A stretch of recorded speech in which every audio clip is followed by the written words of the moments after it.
Wait कराओ। कौन कौन वेट कर रहे हैं? आप मुझे कर दोगे कोई, हम करवाएं? आप करवा दें। आप करवाएं। अब मैं सम्मानित साथियों आग्रह करूंगा, आकाश आनंद जी 1 मिनट बोल रहे हैं। अब मैं आग्रह करूंगा सम्मानित साथियों कि हमारे पंजाब के नवांशहर के विधायक डॉक्टर नक्षत्रपाल जी अभय सिंह चौटाला जी को मुकुट भेंट करके स्वागत करने का काम करें। आदरणीय अभय सिंह चौटाला जी को मुकुट भेंट करके स्वागत करने का काम करें। डॉक्टर नक्षत्रपाल जी आगे लो। अब मैं हरियाणा प्रदेश बहुजन समाज पार्टी के महासचिव कृष्ण जमालपुर से आग्रह करूंगा कि हमारे राष्ट्रीय कोऑर्डिनेटर बहुजन समाज पार्टी के उत्तराधिकारी आदरणीय श्री आकाश आनंद जी को मुकुट देकर सम्मानित करने का काम करें।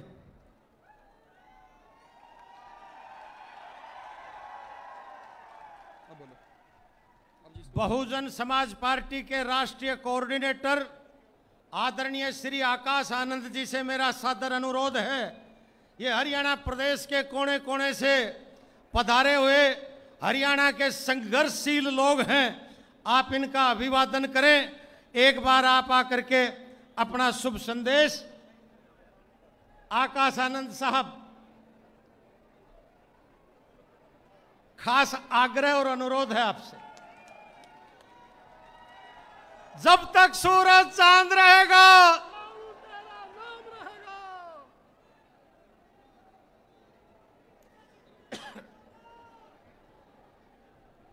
एक बुका भेंट करवा देना लोहान साहब से अभी, इसके बाद आओ आदरणीय आकाश आनंद। साथियों जय भीम। सबसे पहले मैं अपने सभी संतों, गुरुओं, महापुरुषों को, जिसमें खासकर महात्मा ज्योतिबा फूले, छत्रपति शाहू जी महाराज, नारायण गुरु, पेरियार रामास्वामी जी, बाबा साहब डॉक्टर भीमराव अंबेडकर जी एवं मान्यवर साहब श्री कांशीराम जी को नमन करता हूं।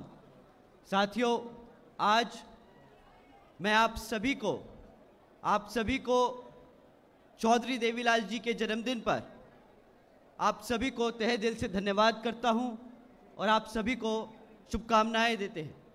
साथियों, आज हम सबके बीच में मौजूद उत्तर प्रदेश की 4 बार रही मुख्यमंत्री एवं पूर्व सांसद और लाखों करोड़ों बहुजन समाज के सभी भाई बहन, सभी माताएं, सभी बड़े बुजुर्गों की आशा, बहन जी के नाम से लोकप्रिय बहन कुमारी मायावती जी का भी तहे दिल से आभार प्रकट करता हूं।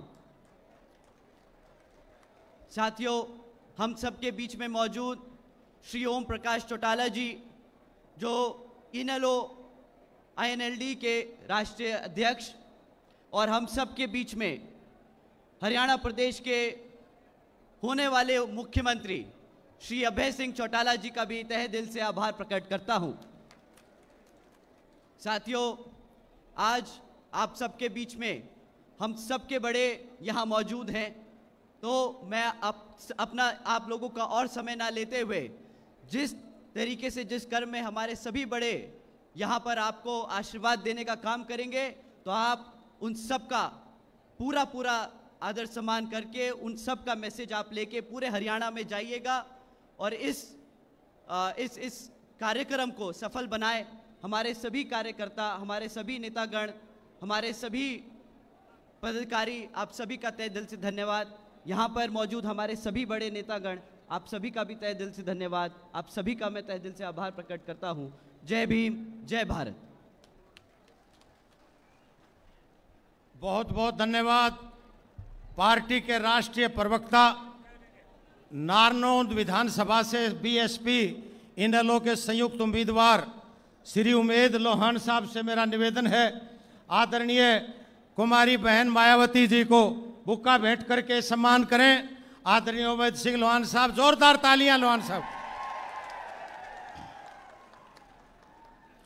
साथियों, मुझे बेहद खुशी इस बात की, आज आपके बीच में मैं जिस शख्सियत को आमंत्रित करना चाहता हूं, जननायक चौधरी देवीलाल की राजनीति के राजनीतिक वारिस आदरणीय चौधरी ओम प्रकाश जी चौटाला द्वारा दिखाए संघर्ष के रास्ता पर चल करके हरियाणा प्रदेश के हितों के लिए एक लंबे समय से संघर्ष के मैदान में जूझ रहे हरियाणा प्रदेश के भावी मुख्यमंत्री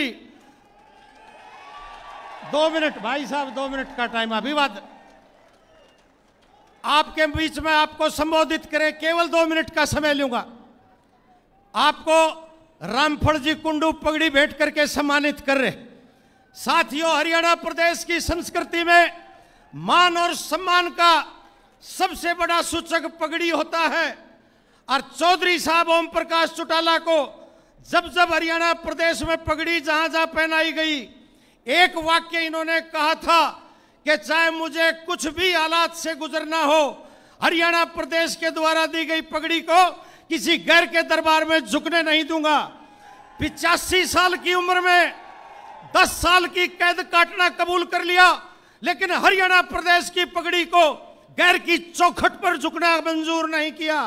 चौधरी अभय सिंह जी चौटाला, जिनके बारे में हरियाणा प्रदेश की दरो दीवार पर लिखा गया, हमारा झूठ में विश्वास नहीं, हमारा झूठ में विश्वास नहीं, हम तेरे सच के दीवाने हैं, हमें ऐशो आराम पसंद नहीं, हम तेरे संघर्ष के दीवाने हैं।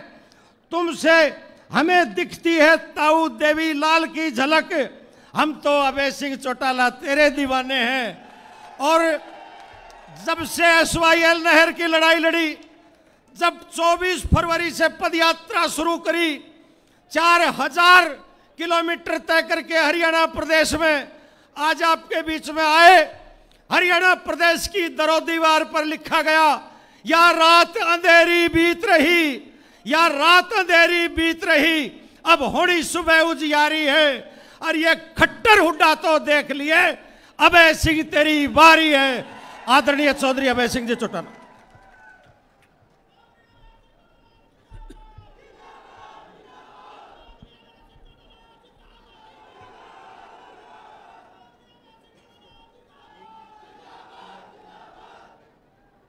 बहुत ही आदर और सम्मान के योग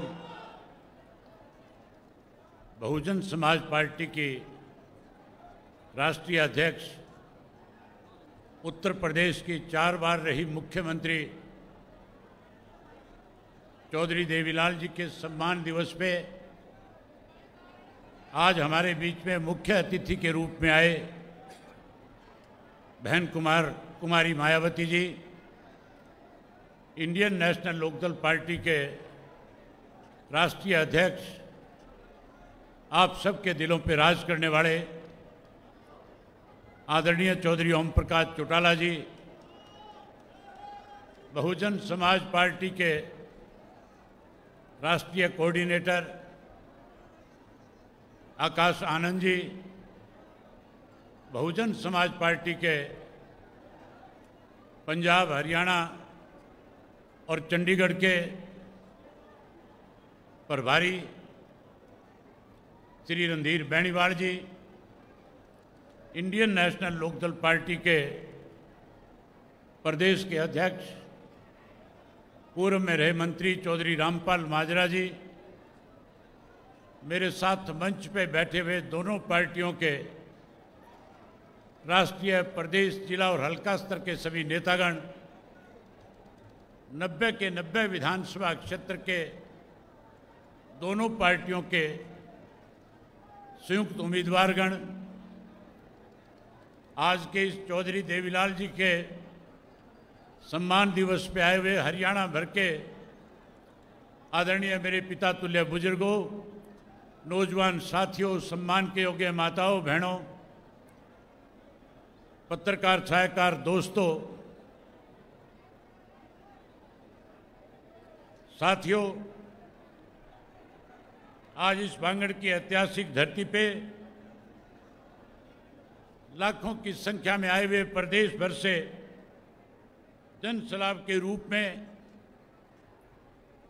आज आप सब यहाँ आए, मैं आपका तहे दिल से स्वागत और हार्दिक अभिनंदन करता हूँ। ये जींद की धरती संघर्ष भरी धरती रही है। यहाँ के बहादुर लोगों ने हमेशा आदरणीय चौधरी देवीलाल जी को और चौधरी ओम प्रकाश चौटाला जी को न केवल राजनीतिक ताकत दी, बल्कि सदैव जींद के लोगों ने अन्याय के खिलाफ चौधरी देवीलाल ने जब जब भी लड़ाई लड़ी, आप लोगों ने पूरा समर्थन और सहयोग दे करके उस आंदोलन को जीतने का काम किया। आपको याद होगा साथियों, सन 1987 के अंदर चौधरी देवीलाल ने राजीव लोंगोवाल समझौते का विरोध किया था। उस वक्त देश में, प्रदेश में कांग्रेस पार्टी सत्ता में थी और चौधरी देवीलाल ने जब उसका विरोध किया, भारतवर्ष के राजनेताओं ने चौधरी देवीलाल से कहा कि चौधरी देवीलाल, ये जो आपने फैसला लिया है, इससे हरियाणा प्रदेश को और पंजाब प्रदेश के आपसी भाईचारे में खटास आएगा। चौधरी देवीलाल ने कहा था, ये जो राजीव लोंगोवाल समझौता है, इस समझौते में हरियाणा प्रदेश के साथ पक्षपात किया गया है।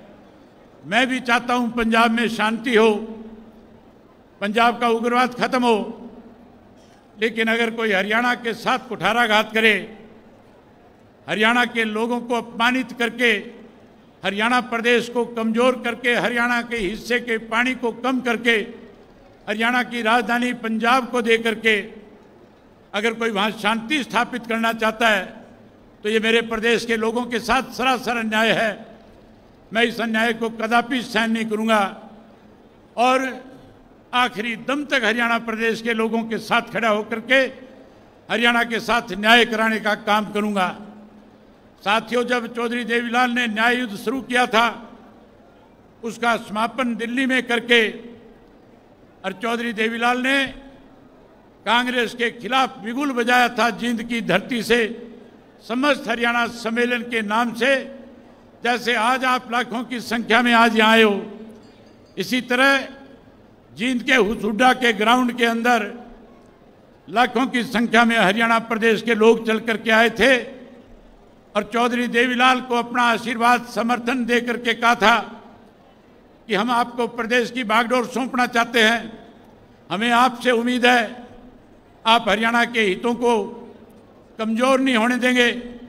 जिन लोगों ने हमारे हितों को कमजोर किया, उन लोगों को सत्ता से बाहर करेंगे। साथियों, चौधरी देवीलाल ने इसी धरती से ऐलान किया था और कहा था कि आप मुझे आशीर्वाद दोगे तो मैं ऐसी परंपराएं हरियाणा प्रदेश में शुरू करूंगा जो आज तक देश में किसी ने लागू नहीं करी। चौधरी देवीलाल ने सबसे पहले अपने संबोधन में, अपने भाषण में हरियाणा प्रदेश के लाखों लोगों को संबोधित करते हुए कहा था कि अगर आप मुझे सत्ता सौंपोगे तो मैं हरियाणा प्रदेश के हर बुजुर्ग जिसकी उम्र 60 वर्ष होगी उसको 100 रुपया माहवार पेंशन दे करके सम्मान देने का काम करूंगा। साथियों, चौधरी देवीलाल ने इसी धरती पे वायदा किया था और कहा था कि आज मेरे प्रदेश का किसान कमजोर है, आज मेरे प्रदेश के मजदूर की अनदेखी हो रही है, आज छोटा दुकानदार पिस रहा है। इसलिए मैंने ये फैसला ले लिया कि हरियाणा प्रदेश में सत्ता में आने के बाद जहाँ किसान का, छोटे दुकानदार का और गरीब मजदूर का 10-10 हज़ार रुपये का कर्जा माफ करूंगा, वहीं कहा था गरीब की बेटी की शादी में दिक्कत कठिनाई ना आए उसके लिए 5100 रुपये कन्यादान के भी देने का काम करूंगा। मुझे अच्छी तरह से याद है, चौधरी बंसीलाल मुख्यमंत्री थे। चौधरी बंसीलाल कह रहे थे चौधरी देवीलाल तो बका रहे हैं, लेकिन चौधरी देवीलाल ने कहा कि मैं कानून बना दूंगा।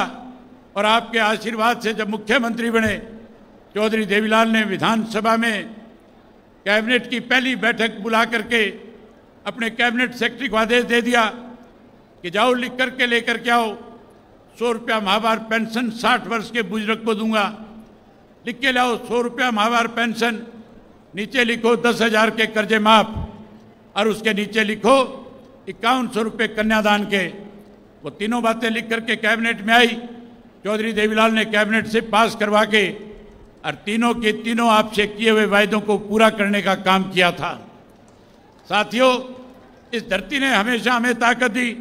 उसके बाद जब जब भी हरियाणा प्रदेश में बदलाव आए, हरियाणा प्रदेश में पिछले 20 वर्षों से 10 वर्ष की कांग्रेस पार्टी का राज है और इन 10 वर्षों में भारतीय जनता पार्टी इस प्रदेश में सत्ता में रही है। साथियों, मैं बात करूं कांग्रेस के 10 साल के राज की, तो कांग्रेस के राज में केवल और केवल हमारे कृषि प्रधान देश को इस भूपेंद्र सिंह हुड्डा ने CLU प्रधान प्रदेश बनाने का काम किया था। किसानों की 72,000 एकड़ जमीन को दफा 4-6 के नोटिस दे करके किसान को औने पौने दाम पे बेशुम कीमती जमीन को बेचने पे मजबूर कर दिया था। कांग्रेस पार्टी के 10 साल के राज में अनेक ऐसे घोटाले हुए थे कि पूरे देश में कांग्रेस पार्टी की वजह से पूरी दुनिया में हमारा देश बदनाम हो गया था। उसके बाद के जो 10 साल थे भारतीय जनता पार्टी के, अगर मैं उसकी विस्तार से चर्चा करूंगा तो बहुत लंबा समय लग जाएगा। साथियों, भारतीय जनता पार्टी का राज बनने के बाद जहां देश के प्रधानमंत्री नरेंद्र मोदी ने लोगों के साथ बड़े बड़े वायदे करके सत्ता में आए थे, सत्ता में रहते हुए जो वायदे लोगों से किए पूरा करना चाहिए था, वायदे पूरे करने की बजाय लोगों को परेशानी कैसे हो इस तरह के फैसले लेने शुरू कर दिए। याद होगा मोदी जी कहा करते थे हर घर में 15-15 लाख दूंगा। ये भी कहा था कि कांग्रेस के राज में जो धन लूट करके विदेश के बैंकों में जमा कराया गया है वो काला धन वापिस लाऊंगा, हर आदमी के खाते में 15-15 लाख जमा कराऊंगा।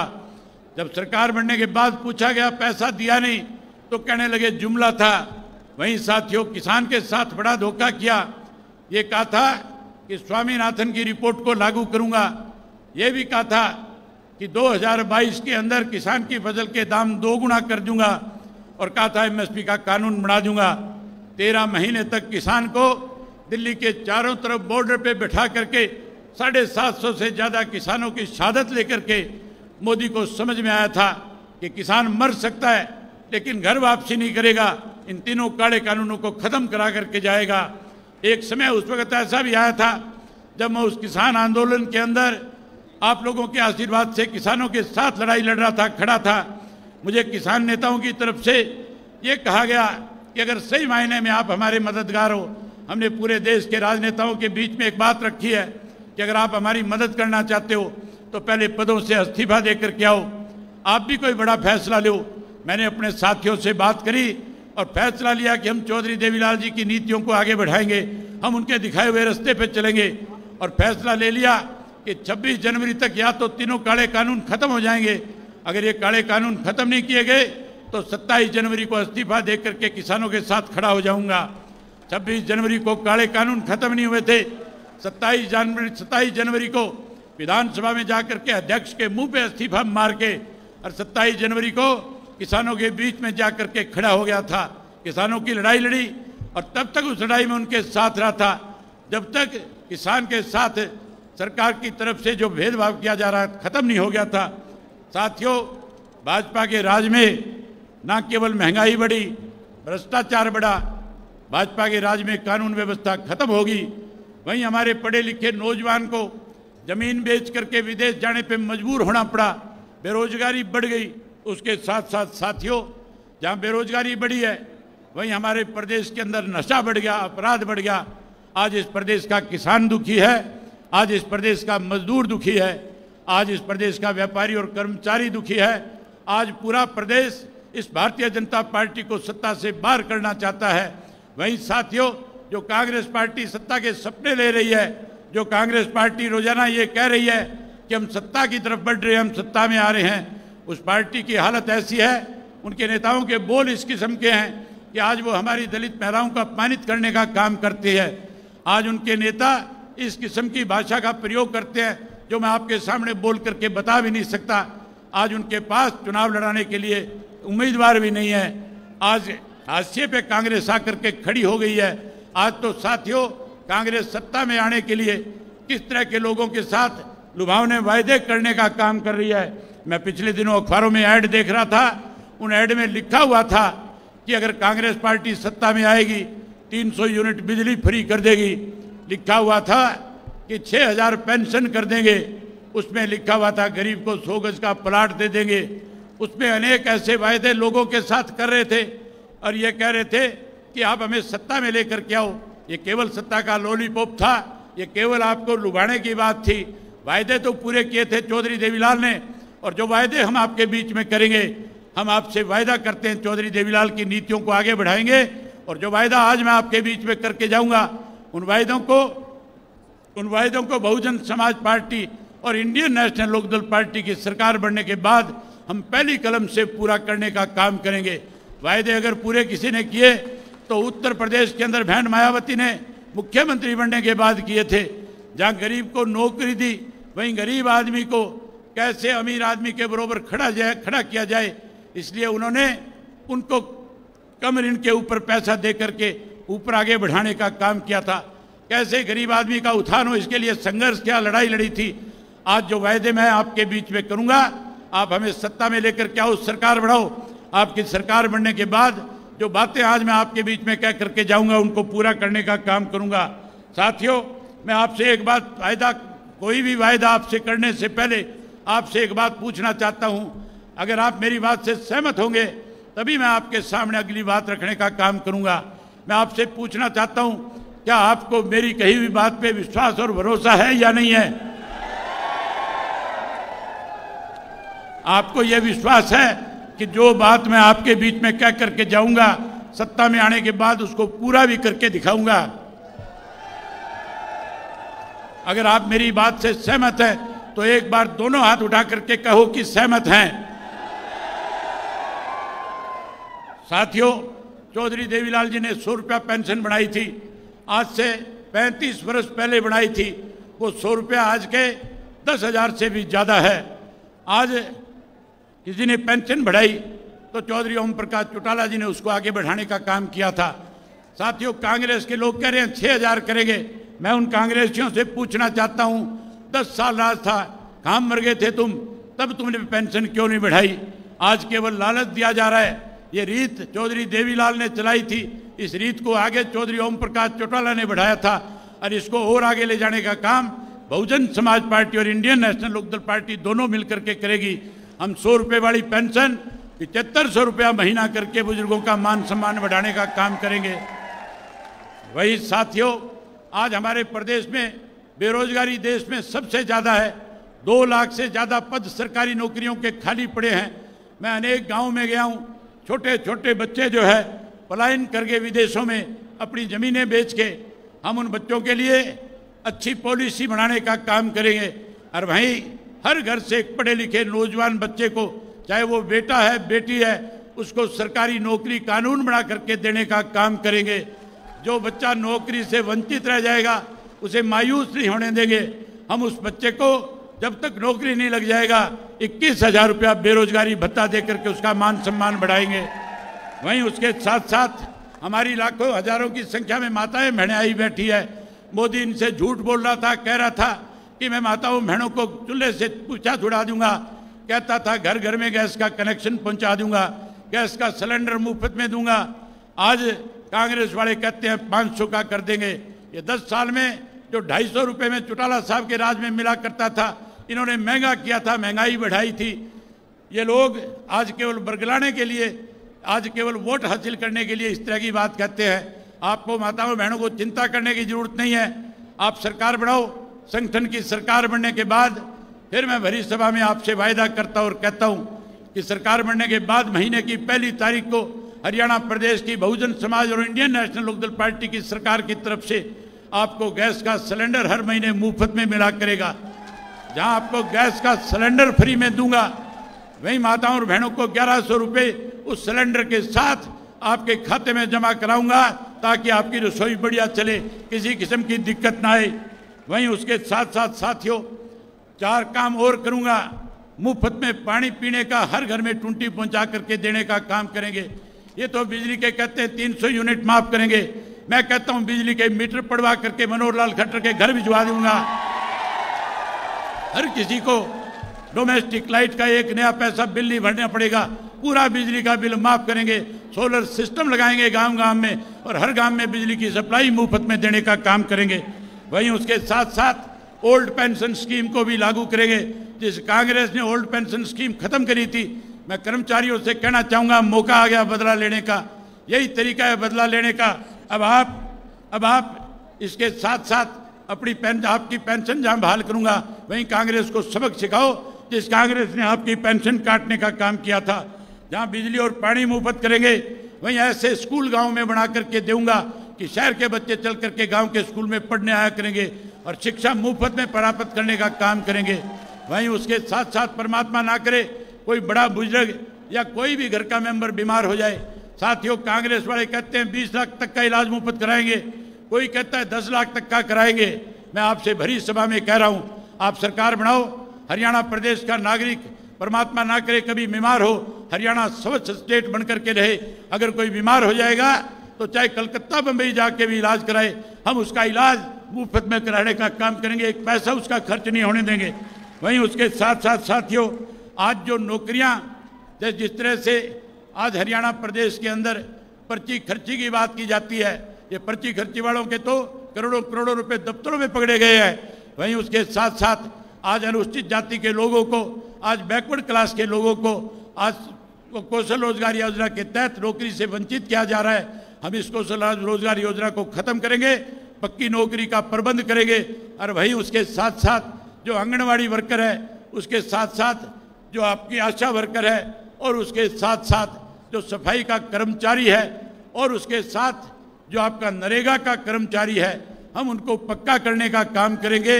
वही नरेगा के मजदूर की दिहाड़ी 700 रुपया करने का काम करूंगा, और उसके साथ 365 दिन काम मिले इसका भी इंतजाम करके देने का काम करूंगा। वहीं साथियों, गरीब आदमी को 100 गज के प्लाट देंगे, चौधरी देवीलाल आवास योजना के तहत आपको पक्का मकान बना करके भी देने का काम करेंगे। वहीं आज हर व्यक्ति पोर्टल से दुखी है, परेशान है, हर कोई पोर्टल बंद करवाना चाहता है। मैं आपसे पूछना चाहता हूं, क्या आप भी पोर्टल बंद करवाना चाहते हो कि नहीं चाहते हो? अगर पोर्टल बंद कराना चाहते हो तो बोल के बताओ, पोर्टल बंद होना चाहिए। आप पोर्टल बंद कराना चाहते हो, सरकार बनाओ, सारे पोर्टल खत्म कर देंगे, केवल और केवल राशन कार्ड होगा जिससे आपको सारी सुविधाएं प्रदान करने का काम करेंगे। ये सारी बातें आपके सामने कहने के लिए आज आपके बीच में आया हूं। मैं उम्मीद करूंगा कि 5 तारीख तक दोनों पार्टी के कार्यकर्ता सारे के सारे साथी जो है लगातार 5 तारीख तक एक एक घर में जाएंगे, और जो बातें मैंने आपके बीच में कही है उन बातों का प्रचार और प्रसार करेंगे, लोगों का दिल जीतेंगे, और फिर से 20 साल का संन्यास खत्म करेंगे और इंडियन नेशनल लोकदल पार्टी और बहुजन पार्टी को सत्ता में लेकर के आएंगे। मैं जब यात्रा पे था, जब मैं परिवर्तन यात्रा कर रहा था, सावन का महीना था, नरवाना विधानसभा क्षेत्र के गाँव में आया था, मेरी माताएं बहनें टोलियां बना करके मुझे कभी किसी दरख्त के नीचे बैठे मिल रही थी, कोई मंदिर में बैठी मिल रही थी, कोई किसी दरवाजे में मिल रही थी। मैं उनसे पूछ रहा था कि आप यहाँ बैठ करके क्या कर रही हो? कह रही है सावन का महीना है, हम सत्संग कर रही हैं। मैंने कहा सत्संग के लिए कोई जगह नहीं है। कहने लगी हमारे पास कोई जगह नहीं है। मैं माताओं बहनों को विश्वास दिलाता हूँ, सरकार बनने के बाद हर गाँव के अंदर माताओं और बहनों के लिए सत्संग भवन बना करके भी देने का काम करूँगा। साथियों, बातें बहुत सारी थी आपके बीच में कहने के लिए, लेकिन बहन मायावती जी को वापस जाना है। इनके हेलीकॉप्टर की उड़ान 3:30 बजे से बाद में उनको दिक्कत आएगी, इसलिए मैं आपके बीच में आपका समय न लेकर के आप सबसे एक आग्रह करूंगा कि बहन मायावती जी जब तक आपको एक एक बात कह ना दे, कोई भी साथी अपनी जगह से हिलेगा नहीं। सब साथी बहन मायावती जी का संदेश सुन करके जाएंगे।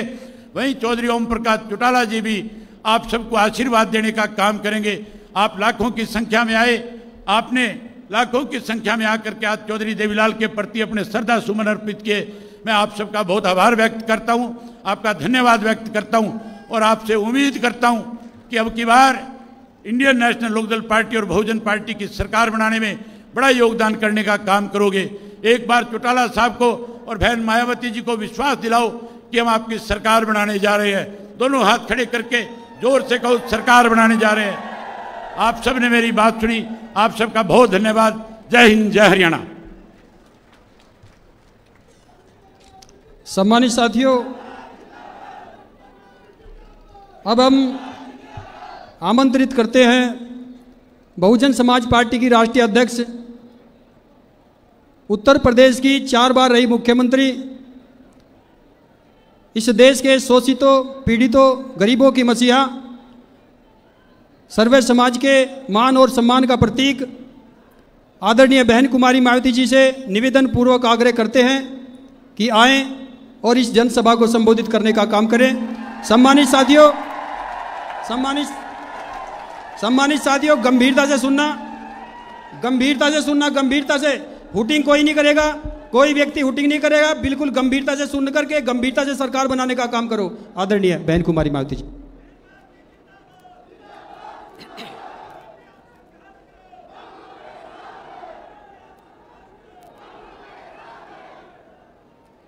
भारतीय राष्ट्रीय लोकदल के राष्ट्रीय अध्यक्ष चौधरी ओम प्रकाश चौटाला जी व वरिष्ठ राष्ट्रीय महासचिव चौधरी अभय चौटाला जी के नेतृत्व में तथा बीएसपी हरियाणा प्रदेश यूनिट आदि के भी अथक प्रयासों से आज माननीय चौधरी देवीलाल जी के जन्मदिन के उपलक्ष्य में सम्मान दिवस के रूप में हो रही इस विशाल महारैली में इकट्ठा हुए भारतीय राष्ट्रीय लोकदल व बहुजन समाज पार्टी के बने इस गठबंधन के सभी छोटे बड़े पदाधिकारी, नेता एवं कार्यकर्तागण, आज आप लोग माननीय चौधरी देवीलाल जी के जन्मदिन को इसे सम्मान दिवस के रूप में मनाने के साथ साथ यहाँ हरियाणा प्रदेश में विधानसभा के लिए हो रहे आम चुनाव में अपने बने इस गठबंधन के उम्मीदवारों के भी समर्थन में हमें सुनने के लिए यहाँ भारी संख्या में इकट्ठा हुए हैं, तो इसके लिए मैं आप सभी लोगों का हार्दिक दिल से आभार प्रकट करती हूँ।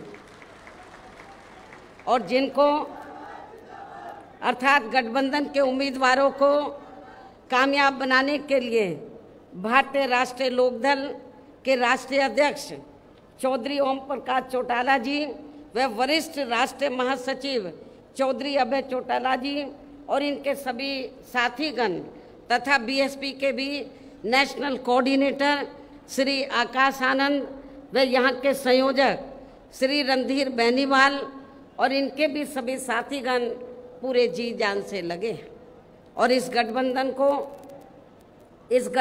को इनेलो के राष्ट्रीय अध्यक्ष चौधरी श्री देवीलाल चौधरी श्री ओम प्रकाश चौटाला जी का भी पूरा समर्थन व आशीर्वाद प्राप्त है, जो हमारे बीच में यहाँ मौजूद भी हैं।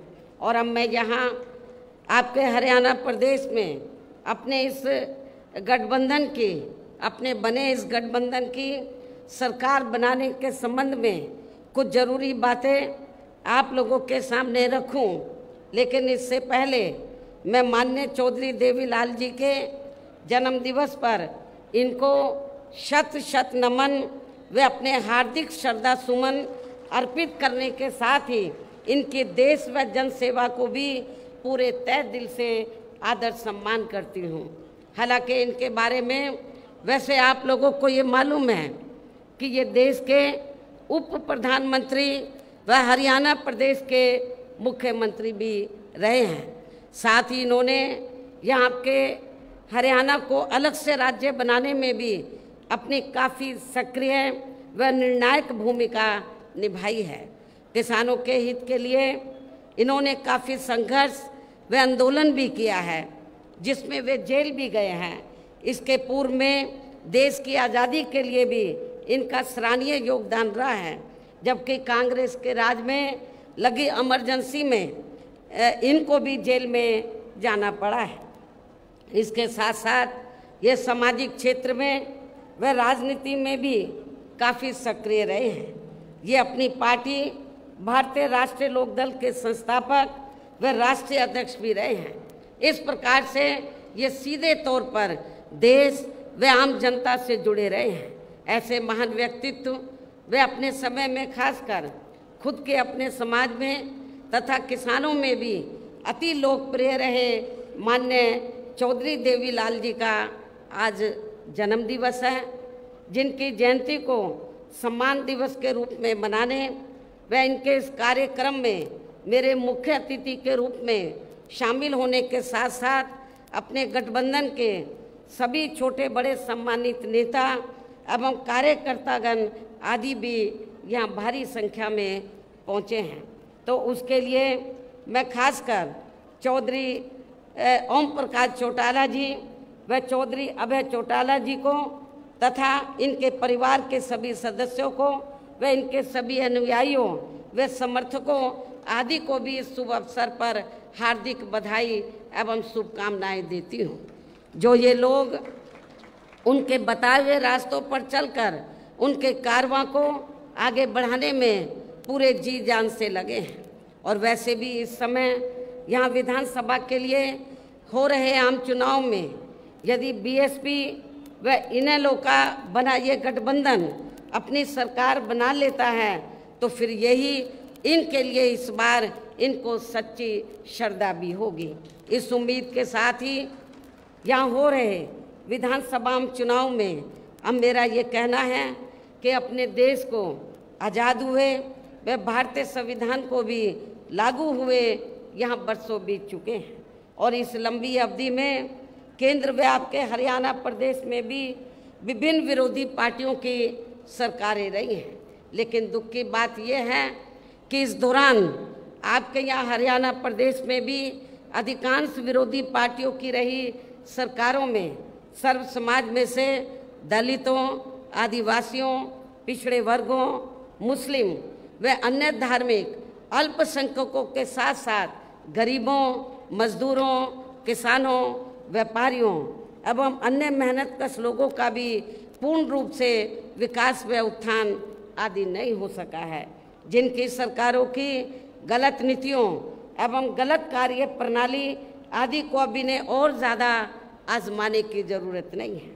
और इस मामले में विशेषकर दलितों, आदिवासियों व अन्य पिछड़े वर्गों के लोगों को मैं ये बताना जरूरी समझती हूँ कि इन वर्गों को परम पूज्य बाबा साहब डॉक्टर भीमराव अंबेडकर के कड़े संघर्ष एवं अथक प्रयासों से भारतीय संविधान के तहत मिले कानूनी अधिकारों में से खासकर सरकारी नौकरियों में जो आरक्षण की सुविधा मिली है तो उसे भी यहाँ शुरू से ही कांग्रेस पार्टी और अब बाद में बीजेपी व इनके गठबंधन दल तथा अन्य पार्टियों की भी रही सरकारों की जातिवादी सोच व मानसिकता के चलते इन्हें अभी तक भी आरक्षण का पूरा लाभ नहीं मिल पा रहा है। इन वर्गों के लोगों को अभी तक भी इन्हें आरक्षण का पूरा लाभ नहीं मिल पा रहा है और अब तो इनके इस आरक्षण को ये पार्टियां मान्य कोर्ट की आड़ में इसे प्रभावहीन बनाने में व ख़त्म करने की भी पूरी कोशिश में लगी हुई है। और इसका खास उदाहरण दिनांक 1 अगस्त 2024 को माननीय सुप्रीम कोर्ट का दिया गया निर्णय है, जिस पर कांग्रेस, बीजेपी व इनके सहयोगी दल अभी तक भी अपनी चुप्पी साधे हुए हैं।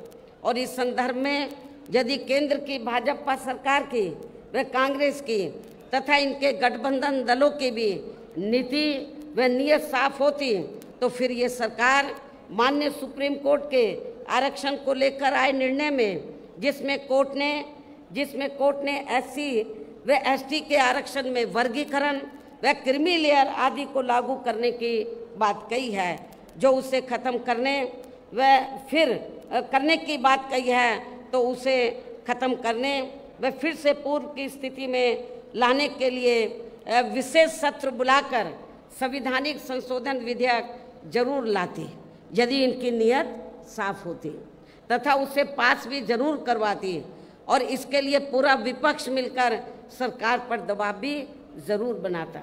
और हम भी देखते हैं कि विपक्ष कितना दलितों और आदिवासियों के आरक्षण के साथ है, लेकिन ऐसा करना तो बहुत दूर की बात रही, बल्कि इन्होंने माननीय सुप्रीम कोर्ट के इस आए निर्णय पर कुछ भी खुलकर नहीं बोला है। और इस मामले में केंद्र की भाजपा सरकार व अधिकांश सभी विरोधी पार्टियां अभी तक भी चुप्पी साधे हुए हैं। इतना ही नहीं बल्कि अब SC ST आरक्षण में वर्गीकरण व क्रीमी लेयर को भी लागू करने का ये कार्य माननीय सुप्रीम कोर्ट ने राज्य सरकारों के ऊपर ही छोड़ दिया है, जो अब अपने हिसाब से इसका पूरा राजनीतिक फायदा भी उठाएंगी। साथ ही इसकी आड़ में इन वर्गों को बांटकर इन्हें आपस में भी लड़ाएंगी। अर्थात अब ये पार्टियां फूट डालो व राज करो की नीति का भरपूर फायदा उठाएंगी, जबकि संविधान के मुताबिक किस जाति को SC व ST की सूची में शामिल करना है या नहीं करना है, तो इसका ये अधिकार अभी तक केवल संसद व माननीय राष्ट्रपति जी को ही दिया हुआ था, जिसे 1 अगस्त 2024 को माननीय सुप्रीम कोर्ट के आए निर्णय के जरिए वापस लेकर इसे अब सीधे राज्य सरकारों को ही दे दिया गया है, जिससे अब इन वर्गों के साथ काफ़ी जाति होगी। अर्थात इनका अब ये आरक्षण ना के बराबर ही रह जाएगा।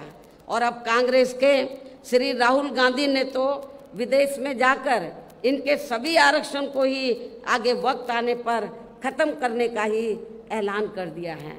लेकिन जब वो भारत में रहते हैं और ख़ास तौर से भारत में रहते हैं और उनको लगता है कि किसी राज्य में चुनाव हो रहा है, तो फिर इधर आकर वो गिरगिट की तरह रंग बदल लेते हैं और क्या बोलते हैं इधर आकर कि हम आरक्षण के पक्ष में हैं। बाहर जाकर वो बोलते हैं हम आरक्षण को ख़त्म करना चाहते हैं इंडिया में SC ST के, और इधर आकर बोलते हैं कि हम आरक्षण के पक्ष में हैं। आप इसको कांग्रेस की क्या नीति समझेंगे? ये कांग्रेस की दोहरी नीति है, ये स्पष्ट नीति नहीं है, ये भी आप लोगों को समझना चाहिए।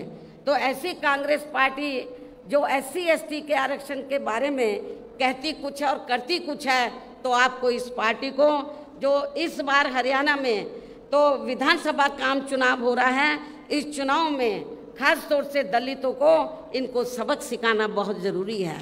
इसलिए इन वर्गों के लोगों को बाबा साहब डॉक्टर भीमराव अंबेडकर द्वारा जो इन्हें आरक्षण का ये संवैधानिक अधिकार मिला है, ये कोई कांग्रेस ने नहीं दिया है, ये परम पूज्य बाबा साहब डॉक्टर अंबेडकर ने SC ST वर्गों के लोगों को जो आरक्षण की सुविधा दिया है, ये संवैधानिक अधिकार परम पूज्य बाबा साहब डॉक्टर अंबेडकर ने आप लोगों को दिया है।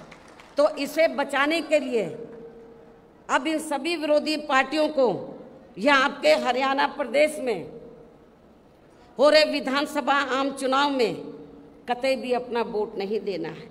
यदि आप लोगों को इससे बचाना अपने आरक्षण को, तो आप लोगों को कांग्रेस BJP एंड कंपनी के लोगों को कतई भी अपना वोट नहीं देना है, जो अभी तक भी माननीय सुप्रीम कोर्ट के इस आए निर्णय के संदर्भ में कुछ भी खुलकर बोलने के लिए तैयार नहीं है।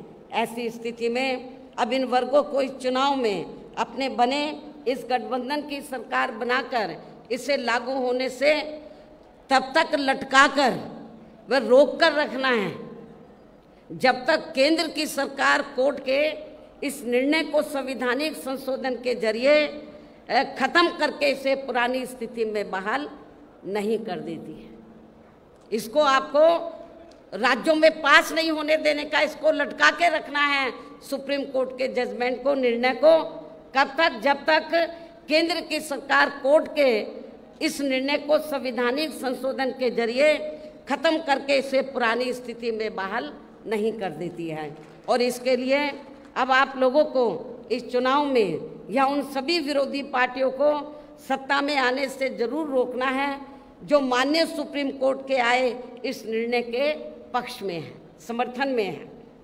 और इनके स्थान पर अब आपको एक तरफा अपना वोट केवल BSP व इनेलो के बने अपने इस गठबंधन को ही देना है, ताकि सत्ता में आकर यहाँ आपके स्टेट में, आपके हरियाणा प्रदेश में माननीय सुप्रीम कोर्ट के आए इस निर्णय पर कुछ हद तक अंकुश लगाया जा सके। जब तक पार्लियामेंट में ये संशोधन बिल पास नहीं होता है, तो कम से कम ये गठबंधन की सरकार बनती है, तो तो हम उसको लागू नहीं होने देंगे, इसको लटका कर रखेंगे। तो ये इसके लिए आप लोगों को अपने गठबंधन की सरकार बनाना बहुत ज़रूरी है। इतना ही नहीं बल्कि यहाँ विरोधी पार्टियों की ज़्यादातर रही जातिवादी मानसिकता के चलते देश में आज़ादी के बाद शुरू में केंद्र एवं अधिकांश राज्यों में भी काफ़ी लंबे समय तक सत्ता में आसीन रही कांग्रेस पार्टी ने व इनके सहयोगी दलों ने भी, और अब पिछले कुछ वर्षों से केंद्र एवं काफ़ी राज्यों में भी बीजेपी व अन्य जातिवादी पार्टियों की भी रही सरकारों ने इनका आरक्षण का कोटा अभी तक भी पूरा नहीं किया है, पूरा नहीं भरा है। आपके हरियाणा प्रदेश में भी काफ़ी सीटें खाली पड़ी हुई हैं, जबकि यूपी में जब मेरे नेतृत्व में 4 बार सरकार बनी, मैंने विशेष अभियान चलाकर जो सरकारी नौकरियों में रिजर्वेशन कोटा अधूरा पड़ा था या पूरा नहीं था, उसको मैंने विशेष अभियान चलाकर इसको पूरा कराया था। इससे फिर अंत में अधिकांश, और ये क्यों नहीं भरते हैं कांग्रेस बीजेपी, जो अन्य पार्टियां इनका आरक्षण का कोटा ये पूरा क्यों नहीं करती हैं? क्योंकि उनको मालूम है कि लोग भूल भाल जाएंगे, और इससे फिर अंत में अधिकांश किसी न किसी रूप में फिर ये पार्टियां इनकी नौकरियों को सामान्य वर्गों को ही दे देती हैं। पदोन्नति में आरक्षण को तो इन्होंने मान्य कोर्ट की आड़ में काफ़ी हद तक खत्म ही कर दिया है, और इस मामले में लगभग यही खराब स्थिति हमें यहाँ के हरियाणा प्रदेश में भी देखने के लिए मिल रही है। इसके साथ ही अब इन वर्गों के लोगों को प्राइवेट सेक्टर में आरक्षण दिए जाने की व्यवस्था किए बिना ही केंद्र व राज्यों में भी ज़्यादातर सरकारी कार्य यहाँ प्राइवेट सेक्टर के जरिए ही देश के अधिकांश बड़े बड़े पूंजीपतियों व धन्ना सेठों को ही दिए जा रहे हैं, जिसके कारण आपके यहाँ हरियाणा प्रदेश सहित पूरे देश में अब इन वर्गों के लोगों को आरक्षण का बहुत कम ही लाभ मिल पा रहा है। और अब इससे पूरे देश में दलितों व आदिवासियों के साथ साथ अन्य पिछड़े वर्गों को भी काफ़ी ज़्यादा नुकसान हो रहा है, जबकि अन्य पिछड़े वर्गों के लोगों को भी ये मालूम होना चाहिए, इन्हें मंडल कमीशन की रिपोर्ट के तहत आरक्षण की ये सुविधा केंद्र में कांग्रेस पार्टी की रही सरकार में नहीं बल्कि बीएसपी के कड़े संघर्ष एवं अथक प्रयासों से ही केंद्र में रही श्री बीपी सिंह की सरकार में ही मिली थी, जिसके लिए बीएसपी को काफ़ी संघर्ष करना पड़ा था, जिसका भी अब यहाँ जातिवादी विरोधी पार्टियों की चल रही सरकारें इन्हें पूरा लाभ नहीं दे पा रही हैं। इसके साथ ही श्री बीपी सिंह की सरकार में ही इन वर्गों के मसीहा परम पूज्य बाबा साहब डॉक्टर भीमराव अंबेडकर को भी यहाँ भारत रत्न की उपाधि से सम्मानित किया गया था, जिसके लिए वो हर प्रकार से पात्र भी थे, जो इनको बहुत पहले ही ये सम्मान मिल जाना चाहिए था, जिसके लिए विशेषकर कांग्रेस पार्टी प्रमुख तौर से जिम्मेवार व कसूरवार भी है। इससे इन वर्गों के प्रति इस पार्टी की हीन व जातिवादी मानसिकता साफ झलकती है, जिसने इनके कारवां को आगे बढ़ाने वाले व हर मामले में समर्पित व्यक्तित्व मान्यवर श्री कांशीराम जी के देहांत होने पर केंद्र में रही इसी कांग्रेस पार्टी की सरकार के चलते हुए एक दिन का भी राष्ट्रीय शोक घोषित नहीं किया गया था। इन वर्गों के मामले में यहाँ मैं ये भी कहना चाहती हूँ, केंद्र द्वारा लोकसभा व विधानसभा चुनाव में महिलाओं को जो 33% आरक्षण देने की बात कही गई है, तो उसमें SC ST व OBC वर्गों की महिलाओं को अलग से कुछ भी आरक्षण नहीं दिया गया है। इसके साथ ही इन वर्गों के लोगों को जुल्म जाति से निजात दिलाने के लिए जो भी नियम व कानून आदि बने हैं, तो उन पर भी केंद्र व अधिकांश राज्यों की सरकारें सही से अमल नहीं कर पा रही हैं, जिससे अब यहाँ खासकर दलितों व आदिवासियों के ऊपर शोषण करने वाले लोगों का, अति पिछड़े वर्गों के लोगों के ऊपर भी शोषण करने वाले लोगों का मनोबल और भी ज़्यादा बढ़ रहा है। और ये सब हमें यहाँ आपके हरियाणा प्रदेश में भी काफ़ी कुछ देखने के लिए मिल रहा है। इसी प्रकार हमें पूरे देश में मुस्लिम व अन्य धार्मिक अल्पसंख्यक समाज के लोगों की भी हालत हर मामले में कोई खास अच्छी नज़र नहीं आती है। इतना ही नहीं बल्कि अपर कास्ट समाज में व जाट समाज में भी खासकर गरीब लोगों की भी आर्थिक स्थिति अभी भी यहाँ आपके प्रदेश सहित पूरे देश में काफ़ी ज़्यादा खराब व दयनीय ही बनी हुई है। इसके अलावा आपके हरियाणा प्रदेश सहित पूरे देश में सर्व समाज में से विशेषकर यहाँ गरीब, मजदूर, किसान, कर्मचारी, व्यापारी एवं अन्य मेहनतकश लोग भी अपनी विभिन्न समस्याओं को लेकर अभी भी हमें काफ़ी ज़्यादा दुखी ही नज़र आते हैं। और इनमें भी किसान वर्ग तो केंद्र की वर्तमान भाजपा सरकार द्वारा बनाई गई इनकी गलत नीतियों के कारण अब काफ़ी ज़्यादा परेशान व आंदोलित भी रहा है और अभी भी है। लेकिन इन सब की मुख्य वजह हमारी पार्टी केंद्र व आपके हरियाणा प्रदेश में भी यहाँ अब तक की रही अधिकांश विरोधी पार्टियों की रही सरकारों की गरीब व किसान विरोधी तथा जातिवादी, पूंजीवादी व संकीर्ण मानसिकता के तहत बनाई गई इनकी गलत नीतियों एवं गलत कार्य प्रणाली को ही काफ़ी हद तक जिम्मेवार मानकर चलती है। और इस मामले में खासकर इनकी गलत आर्थिक नीतियों की वजह से ही आए दिन यहाँ पूरे देश में आपके हरियाणा प्रदेश में भी गरीबी, बेरोजगारी व महंगाई आदि भी काफ़ी ज़्यादा बढ़ रही है। जबकि इस मामले में शुरू से ही हमारी पार्टी केंद्र व राज्यों की सरकारों से भी हर स्तर पर ऐसी नीति अपनाने की लगातार ये मांग करती आ रही है कि देश में कुछ गिने चुने पूंजीपतियों व धन्ना सेठों आदि का विकास होने के बजाय बल्कि यहाँ सर्व समाज में से गरीब व आम लोगों का ही विकास होना चाहिए। तभी फिर सही मायने में यहाँ की आम जनता अपनी गरीबी, बेरोजगारी, महंगाई व अन्य और सभी समस्याओं से भी काफ़ी हद तक निजात पा सकती है। इसके साथ साथ अभी भी अपने देश में भ्रष्टाचार हर स्तर पर काफ़ी ज़्यादा बढ़ रहा है, जिससे आपका अपना खुद का हरियाणा प्रदेश भी अछूता नहीं रहा है। और इन सब का मुख्य कारण हमारी पार्टी आज़ादी के बाद से लेकर अभी तक केंद्र व देश के अधिकांश राज्यों में तथा आपके खुद के अपने हरियाणा प्रदेश में भी ज़्यादातर सत्ता यहाँ गलत पार्टियों में से खासकर कांग्रेस व बीजेपी आदि के हाथों में ही आने को मानकर चलती है।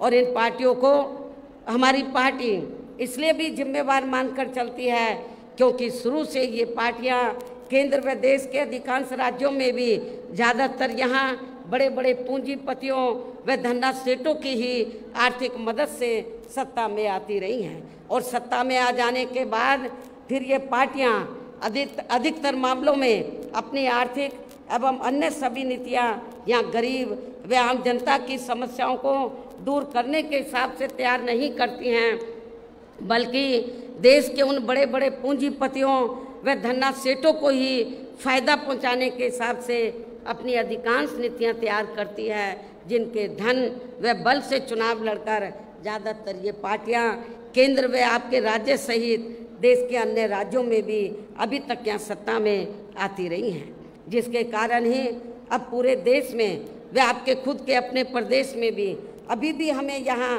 सर्व समाज के लोग, गरीब लोग अधिकांश मामलों में अपनी विभिन्न समस्याओं को लेकर काफ़ी ज़्यादा दुखी व परेशान ही नज़र आते हैं। जबकि पूरे देश में बहुजन समाज पार्टी ही अकेली एक ऐसी पार्टी है जो विरोधी पार्टियों की तरह देश के बड़े बड़े पूंजीपतियों व धन्ना सेठों की आर्थिक मदद से नहीं बल्कि अपनी पार्टी के ही आम कार्यकर्ताओं की आर्थिक मदद से चुनाव लड़कर यहाँ केंद्र व राज्यों की सत्ता में आना चाहती है, ताकि हमारी पार्टी सत्ता में आने के बाद फिर बिना किसी दबाव के वे आज़ाद होकर सर्व समाज के लोगों की सभी समस्याओं का समाधान करके उन्हें हर मामले में वे हर स्तर पर यहाँ खुशहाल बना सके। और इसी आधार पर चलकर ही आबादी के हिसाब से देश के सबसे बड़े प्रदेश उत्तर प्रदेश में 4 बार हमारी पार्टी ने अपने नेतृत्व में वहाँ सरकार भी बनाई है। और हमने अपनी सभी चारों रही सरकारों में अपनी पार्टी की विचारधारा एवं सिद्धांतों के तहत चलकर वैसे तो वहाँ सर्व समाज के हितों का पूरा ध्यान रखा है, लेकिन सभी मामलों में प्राथमिकता पहले हमने वहाँ सर्व समाज में से विशेषकर उन दलितों, आदिवासियों, पिछड़े वर्गों, अक़लियत समाज के लोगों को तथा गरीब एवं असहाय लोगों को ही दिया है, जिनकी वहाँ हर मामले में व हर स्तर पर सभी विरोधी पार्टियों की रही सरकारों में उनकी हीन, जातिवादी, संकीर्ण व पूंजीवादी सोच होने के कारण काफ़ी ज़्यादा उपेक्षा की गई है। इसके अलावा हमारी पार्टी की रही सरकार ने वहाँ विभिन्न क्षेत्रों में लगे लोगों के साथ साथ छात्रों, युवाओं, महिलाओं व बुजुर्गों आदि के हितों में भी अनेकों महत्वपूर्ण व ऐतिहासिक कार्य किए हैं, जिनसे उन्हें काफ़ी ज़्यादा लाभ पहुंचा है। और इतना ही नहीं, आपके हरियाणा प्रदेश में तो कांग्रेस केवल थोड़ी सी जगह देने की बात करती है। जो आवासहीन लोग हैं, जिनके पास अपने ज़मीन नहीं है घर बनाने के लिए, वो थोड़ी सी कुछ गज देने की बात करती है कि ये ज़मीन हम यहाँ के गरीब लोगों को देंगे। लेकिन आपको जानकर खुशी होगी कि जब उत्तर प्रदेश में बीएसपी की सरकार थी तो हमारी पार्टी की सरकार ने केवल उनको खाली ज़मीन नहीं दी, बल्कि ज़मीन पर उनके 2-2 कमरों के पक्के मकान भी सरकार की ओर से फ्री बना कर दिए थे। और जहाँ पर इनको ये पक्के मकान बना कर दिए, उनकी बस्ती डेवलप की, शिक्षा, चिकित्सालय, अन्य और सभी सुविधाएं हमने वहाँ इन लोगों को उपलब्ध कराई थी। केवल खाली प्लॉट नहीं दिया था, हमने पक्के मकान बना कर दिए और जो रोज़मर्रा की ज़रूरतें हैं उनको भी हमने उनकी बस्तियों में पूरा किया। और इतना ही नहीं, आपको याद होगा जब मान्यवर श्री कांशीराम जी जीवित थे और हरियाणा प्रदेश में आते थे, आप लोग बड़े दुखी थे कि हमारे पास रोटी रोजी के साधन नहीं है, हमारे पास खेती करने के लिए ज़मीन नहीं है। तो उस समय आप लोग एक नारा लगाते थे कि जो ज़मीन सरकारी है वो ज़मीन हमारी है। आप लोग एक नारा लगाते थे, लेकिन वो नारा आपका पूरा नहीं हो पा रहा था हरियाणा में। और ये कब होगा? जब आपकी सरकार बनेगी। लेकिन जब उत्तर प्रदेश में 4 बार हमें सरकार बनाने का मौका मिला तो उत्तर प्रदेश में हमने बड़ी संख्या में लाखों लोगों को, जो दलित वर्ग के लोग थे और जो गरीब लोग थे अन्य समाज में, उनको हमने किसी किसान भाई की 1 इंच भी ज़मीन छीनकर हमने भूमिहीन लोगों में नहीं बांटी थी, बल्कि सरकार के पास जो खेती करने के लिए सरकारी ज़मीन खाली पड़ी थी, उस सरकारी ज़मीन के 2-2, 3-3 एकड़ के पट्टे काटकर हमने भूमिहीन लोगों को, जो गरीब लोग हैं, भूमिहीन लोग, जो दलित वर्ग के लोग हैं, उनको खेती करने के लिए हमने फ्री दी। और इतना ही नहीं, आपको ये भी मालूम है कि जहाँ पर दलित बस्तियाँ होती हैं तो वहाँ जाते ही मालूम पड़ जाता है हर गांव में, गांव देहात में, कि यहाँ पर दलित वर्ग के लोग रहते हैं। क्योंकि जो भी पार्टियां सत्ता में आई उन्होंने आपकी दलित बस्तियों को विकसित नहीं किया। लेकिन जब हमारी पार्टी की सरकार बनी, हमने डॉक्टर भीमराव अंबेडकर ग्राम विकास योजना के तहत, तो जहाँ पर दलित लोग रहते थे, हमने गांव चिन्हित किए अधिक तादाद में, उनको हमने इस योजना के तहत हर सुविधा से हमने उनको सुविधा मुहैया कराई, उनको सुविधा उपलब्ध कराई और उनको विकसित किया, डेवलप किया। ये भी आप लोगों को मालूम है। और उस गांव में जाते ही मालूम पड़ जाता था कि ये डॉक्टर अंबेडकर गांव है। और जब मेरी गवर्नमेंट के दौरान जब हमारे समाज के लोग अपने बच्चियों का रिश्ता करते थे गांव में, तो देखते थे कि हमारी बेटी का रिश्ता डॉक्टर अंबेडकर गांव में ही होना चाहिए, ताकि हमारी बेटी को शौचालय के लिए कहीं बाहर ना जाना पड़े, जंगल में ना जाना पड़े। हमने शौचालय भी बनाए, अब उन्हें ये लोग अपना काउंट कर लेते हैं। यूपी में बीएसपी की सरकार में ही ये सब सुविधा उपलब्ध कराई गई। इसके और इतना ही नहीं, हमारे किसान भाई, मेरे ख्याल यूपी में हमारे किसान भाई चले जाएं, पश्चिमी यूपी तो बिल्कुल लगा हुआ है हरियाणा प्रदेश से, तो यूपी में हमने किसानों को बहुत सुविधाएं दी।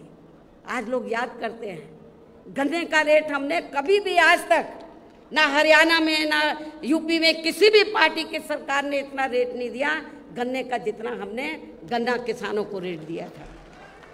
किसानों की भी हमने सभी समस्याओं का काफ़ी हद तक समाधान किया तथा उनकी फसलों का भी उन्हें समय से उचित दाम दिया। और मैं अपने जाट भाइयों को बताना चाहती हूँ, जब उत्तर प्रदेश में पुलिस की भर्ती हुई, 2 लाख से ज़्यादा पुलिस की भर्ती हुई, तो पहले भर्तियों में रिश्वत चलती थी, तो लेकिन मेरी सरकार में मैंने बोला रिश्वत नहीं चलेगी। और बिना रिश्वत के आपके पश्चिमी यूपी में बड़ी तादाद में अन्य समाज के लोग तो भर्ती हुए, रिजर्वेशन के तहत SC ST OBC के लोग भी भर्ती हुए, लेकिन बड़ी तादाद में जो लोगों के दिल और दिमाग में धारणा थी कि BSP जाटों के खिलाफ है, वो धारणा निकल गई। क्योंकि जब मेरी सरकार बनी और ये भर्ती हुई पुलिस की, तो बड़े पैमाने पर पश्चिमी यूपी से जाट समाज के नौजवान बच्चे पुलिस में भर्ती हुए।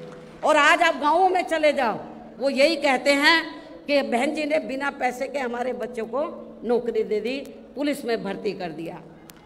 इसके साथ ही हमने उत्तर प्रदेश में सर्व समाज के लोगों के ऊपर किसी भी प्रकार की कोई जुल्म जाति आदि भी नहीं होने दी है।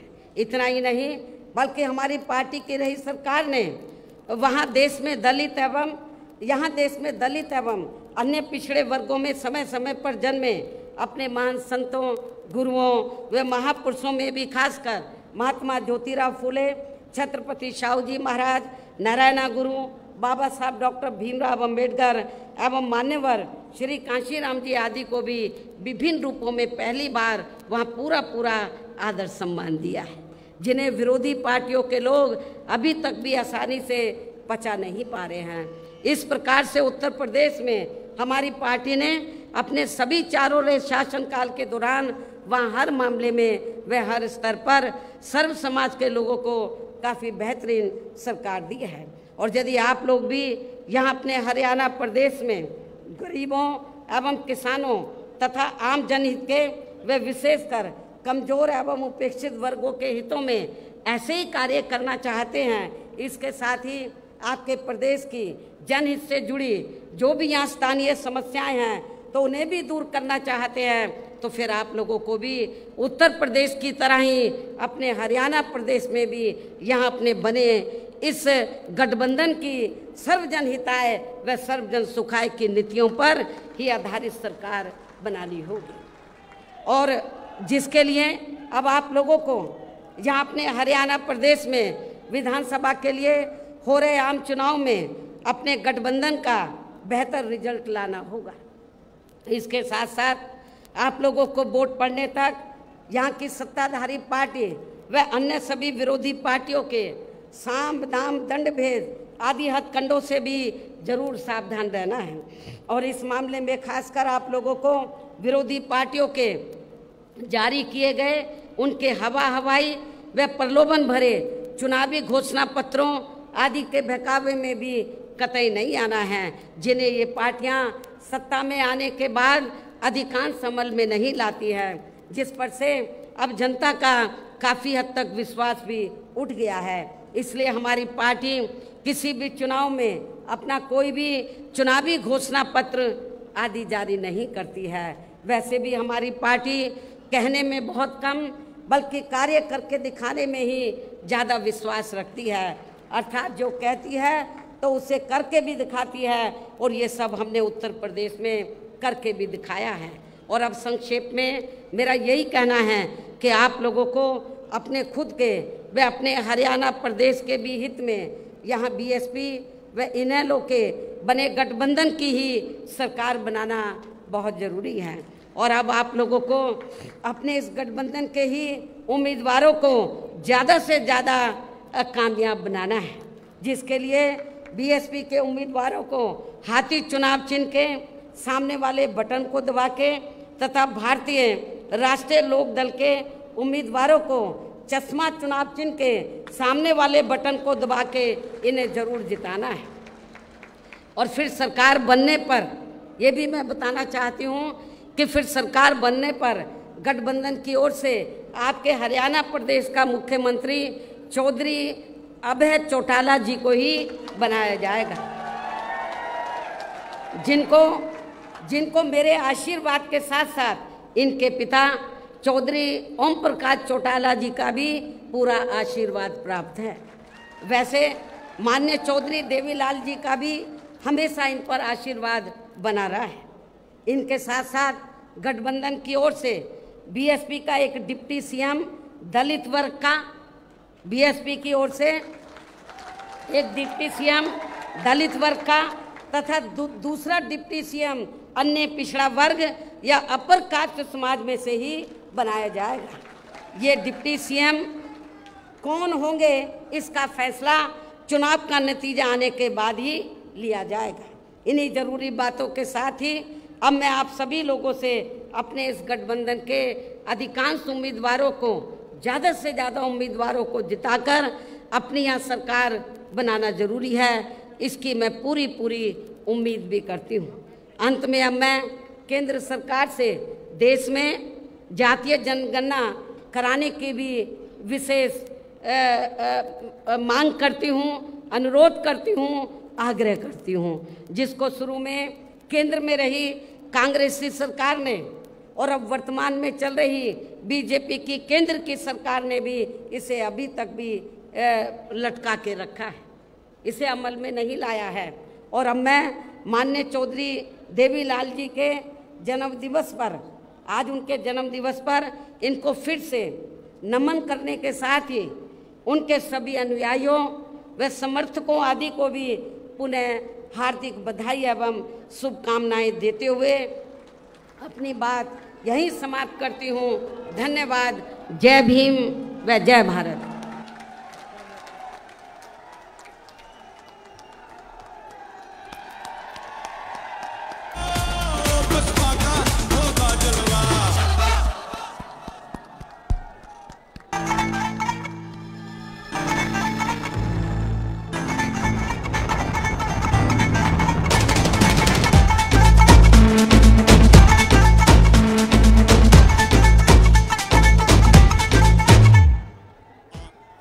साथियों, अब आपके इंतजार की घड़ी खत्म हुई और चौधरी ओम प्रकाश चौटाला जी स्वयं आप सभी को संबोधित करेंगे। मैं मेरे युवा साथियों को एक बात बताना चाहता हूं, संघर्ष की प्रतिमा आपके सामने है। हमने चौधरी ओम प्रकाश चौटाला जी से आग्रह किया था कि आप हम सभी साथी आपको बैठे बैठे सुनना चाहते हैं। चौधरी ओम प्रकाश चौटाला जी ने मना कर दिया, बोला मैं मेरे सभी साथियों को यही मंच पर आकर के खड़े होकर संबोधित करने का काम करूंगा। साथियों, जोश में कमी नहीं दिखनी चाहिए, नारा लगाने का काम करें। चौधरी ओम प्रकाश चौटाला जिंदाबाद, लौह पुरुष चौधरी ओम प्रकाश चौटाला जिंदाबाद।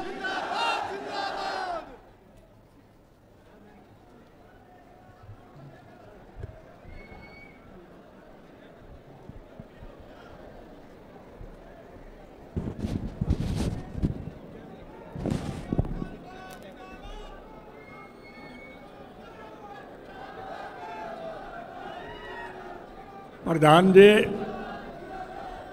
सम्मानित मंच और इस सभास्थल में उपस्थित सम्मानित बुजुर्गों, माताओं, बहनों, नौजवान साथियों और इस कृषि प्रधान देश के उज्जवल भविष्य जी बच्चों, स्वर्गीय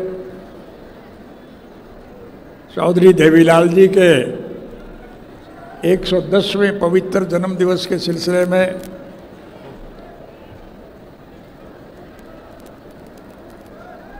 छोटे से निमंत्रण पर आप भारी संख्या में यहाँ उपस्थित हुए।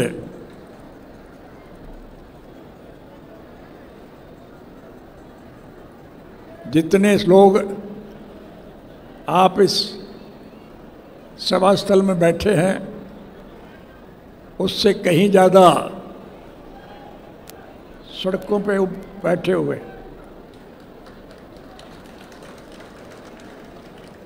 उन्हें यहाँ तक पहुँचने में दिक्कत आ रही है और यहाँ पहुँचने के बाद भी जगह थोड़ी पड़ गई, इसके लिए हम आपसे माफ़ी चाहते हैं। हमने सारे हरियाणा में अच्छी तरह से जांच पड़ताल करने के बाद हम इस निष्कर्ष पर पहुंचे कि यही जगह उपयुक्त है और इसी जींद जिला से स्वर्गीय चौधरी देवीलाल जी ने अपने राजनीतिक शक्ति को बढ़ावा देने का काम किया था। हमारा ये देश कृषि प्रधान देश है। इस देश की अर्थव्यवस्था केवल खेती पर टिकी हुई है।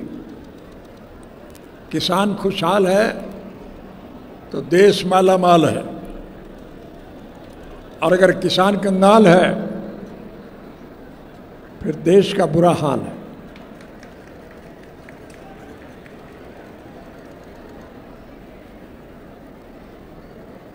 हरियाणा प्रदेश कृषि प्रधान प्रदेश है।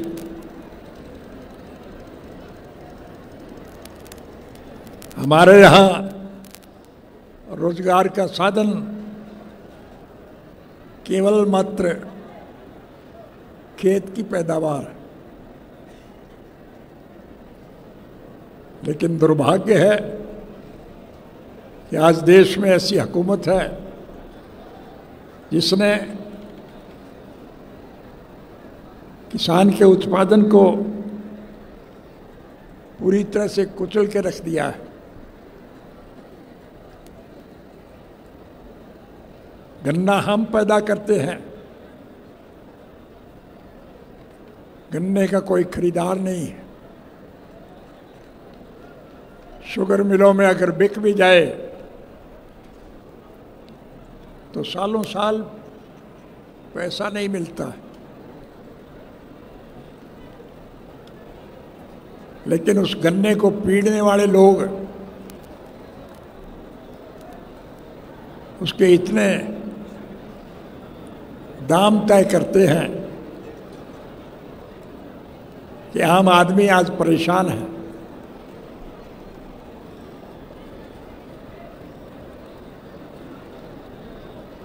चीनी के भाव रोज बढ़ते हैं।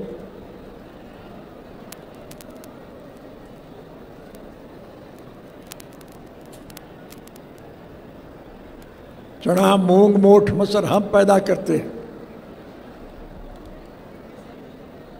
उसका कोई खरीदार नहीं है। सरकार की तरफ से निर्धारित मूल्य पर भी किसान का उत्पादन नहीं खरीदा जाता।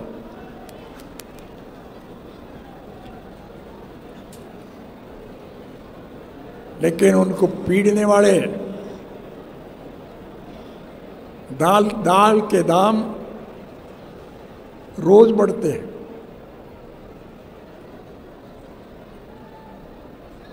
सरसों, तारामीरा, तोरिया, अरहर हम पैदा करते हैं, लेकिन उसका कोई खरीदार नहीं है। लेकिन उनको पीड़ने वाले तेल का दाम रोज बढ़ाते हैं।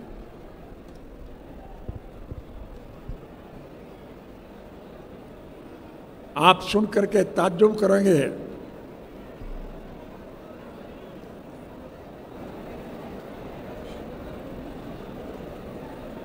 कि डीजल, पेट्रोल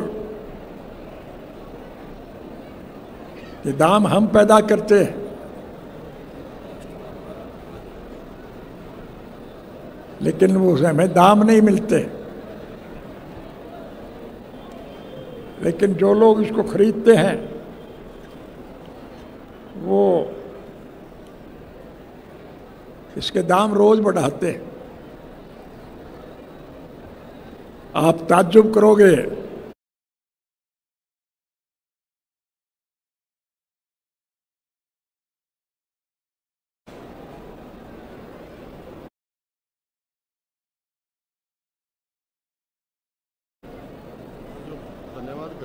ट्रैक्टर ट्रकों पर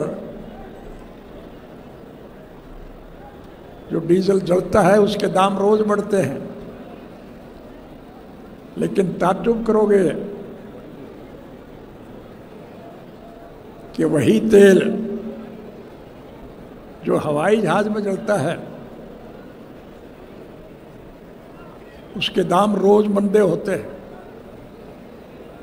क्योंकि उसमें अमीर लोग सफर करते हैं। हमारी ये सरकार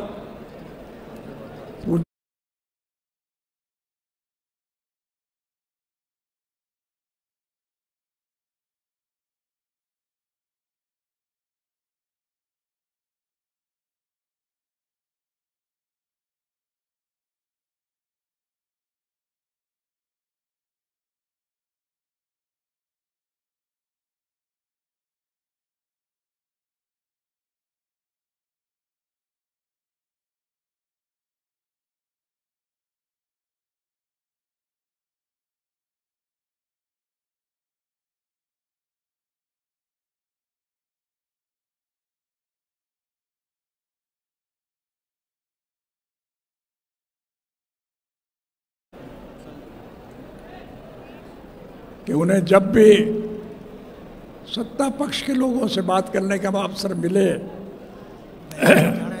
उनसे एक सवाल पूछना